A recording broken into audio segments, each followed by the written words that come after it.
Bah donc, si on reprend l'histoire de la Chine, le colbertisme, vous l'aurez compris, on n'est pas là pour vous faire encore une fois un cours dessus, donc c'était pas, on vous donne la définition, mais là, de tout ce qu'on a dit, la Chine, elle a une sorte de caricature économique. On considère que l'économie chinoise depuis 4000 ans, pour simplifier, c'est Smaug le dragon sur son tas d'or.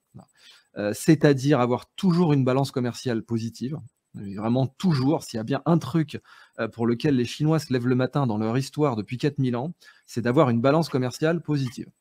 Donc d'exporter plus qu'il n'importe, et d'accumuler des richesses, ce qui est clairement la doctrine fondamentale du colbertisme, une doctrine pareille de bon sens paysan, dire bon, s'il y a beaucoup d'or dans le pays, il y a quand même de fortes chances que le pays aille bien.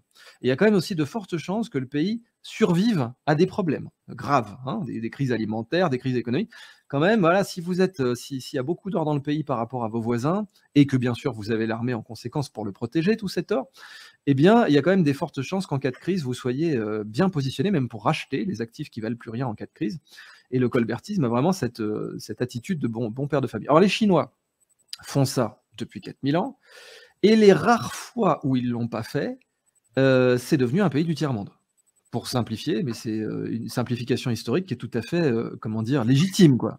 Les rares fois où les Chinois n'ont pas pu être colbertistes, bah, ça a donné les guerres de l'opium. Donc rappelons ce qui se passait. Les Britanniques étaient accros au thé et à la porcelaine, et ça faisait partie d'un port considérable qu'ils avaient envers la Chine.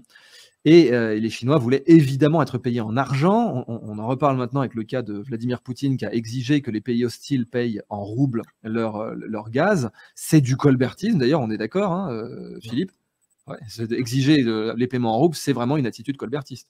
Oui, oui, tout à fait. Et puis, c'est un moyen aussi, de toute façon, il n'a pas le choix, parce que, en fait, on prend pour la con Poutine, on lui dit, d'accord, on te paye le gaz en euros, mais après, on peut te confisquer les euros. C'est ce qu'ils ont fait. Ou les dollars. Donc, Poutine n'est pas idiot, il dit, bah, dans ce cas-là, vous me payez en roubles, tout simplement. Et les roubles, c'est moi, donc allez vous faire mettre, exactement.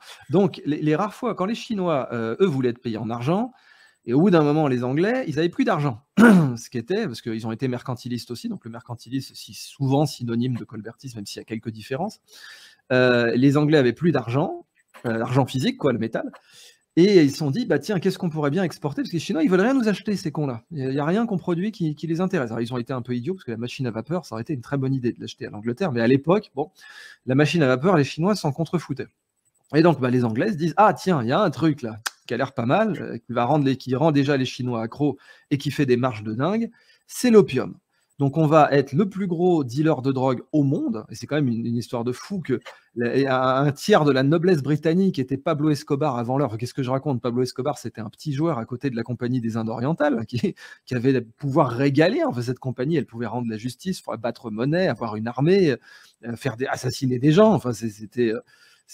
Escobar, il faisait pas ça légalement, quoi. Et il avait pas le droit de battre monnaie et d'avoir une armée légale, quoi. Et les Anglais vont donc cultiver de la drogue en Inde, en toute simplicité, et la vendre en Chine. Et quand les Chinois leur diront non, non, votre drogue est interdite, bah, ils vont dire oui, mais nous, on a des canons, en fait. Et ils vont envahir la Chine, ça va vous donner Hong Kong. Donc Hong Kong qui a été créé comme comptoir d'arrivée de la drogue et HSBC, Hong Kong and Shanghai Banking Corporation, HSBC, c'est une banque qui est créée par l'argent de la drogue. Donc quand les gens vous parlent du fait que HSBC blanchit beaucoup d'argent de la drogue encore aujourd'hui, bah oui, mais c'est un peu une tradition sans être mauvais esprit chez eux, puisque c'est à l'origine la guerre de l'opium. Et même Roosevelt, pour la petite histoire, le grand-père de Roosevelt était un commerçant lié au trafic de drogue dans les guerres de l'opium. Hein. Donc il a fait fortune, le grand-père de Roosevelt. Après, s'est installé confortablement aux États-Unis, puis a commencé à mettre, à mettre sa lignée sur les rails pour espérer un jour avoir un président. Mais en tout cas, lui, au départ, avait fait sa fortune dans l'opium. Donc quand les Chinois n'ont pas pu contrôler leur balance commerciale, leur industrie manufacturière et leur industrie par la suite, c'est là qu'ils sont devenus un pays du tiers-monde. C'est aussi grave que ça, en fait, hein, de ne pas pouvoir appliquer cette politique économique. Dans le cas chinois, ça a été une question de vie ou de mort. Disons-le aussi simplement que ça.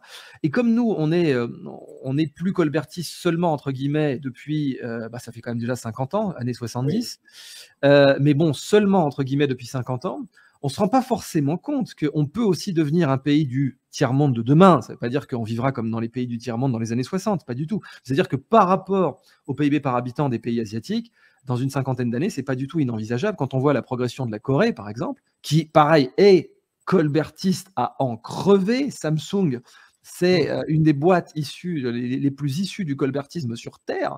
Et protégé. Pardon ?